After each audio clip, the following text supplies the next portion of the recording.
বাস করত। সে বনের হরিণ ধরে খেত। একদিন সে হঠাৎ একটা হরিণকে আক্রমণ করে ধরে ফেলল। বাহ, হরিণটা খুব স্বাস্থ্যবান মনে হচ্ছে।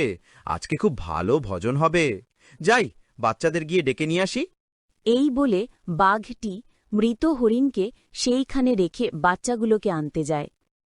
এই দিকে হরিণের দুইটো বাচ্চা সারা দিন মায়ের জন্য অপেক্ষা করতে থাকে। বিকাল গড়িয়ে সন্ধ্যা হয়, কিন্তু তাদের মা খাবার নিয়ে ফিরে না। তাই দুইটা বাচ্চা মাকে খুঁজতে বনের মধ্যে বেরিয়ে পড়ল।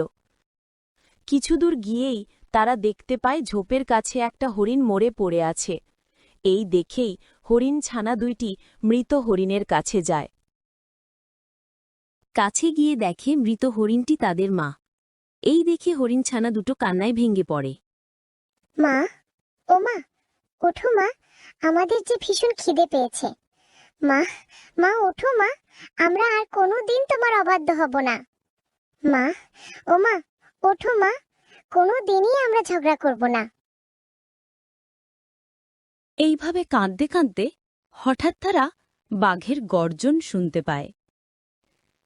বাঘের গর্জন শুনে হরিণ ছানা দুটো ভয় পেয়ে ঝোপের আড়ালে লুকিয়ে পড়ে। আর ঝোপের আড়াল থেকে দেখে একটা বাঘ তার ছানাদের নিয়ে মৃত হরিণের কাছে এসেছে। কাছে এসে বাঘটি তার ছানাদের বলে, বাচ্চারা, এই মোটা তাজা হরিণটিকে তোমাদের জন্য শিকার করেছি।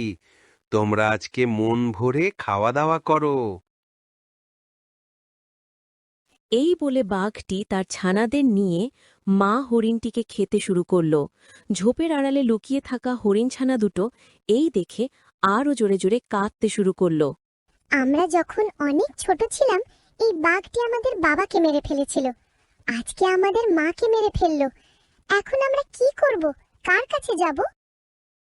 কাঁদতে কাঁদতে তারা ঠিক করল এই বনের সবচেয়ে বুদ্ধিমান প্রাণী শিয়ালের কাছে যাবে বিচার চাইতে। তাই তারা শিয়ালের কাছে যাওয়ার উদ্দেশ্যে রওনা হল।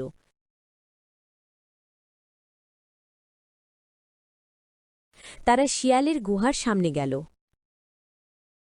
শিয়াল মামা, আমাদের ন্যায় বিচার পাইয়ে দাও। সে কি রে, তোদের আবার কি হলো? আমাদের বাবাকে যে দুষ্টু বাঘটা মেরেছিল, আজ আমাদের মাকেও মেরে ফেলেছে। সেই দুষ্টু বাঘের জন্য আজ আমরা এতিম হয়ে গেছি। তুমি একটা বিচার করো শিয়াল মামা। দেখো ভাগ্নেরা, আমি সামান্য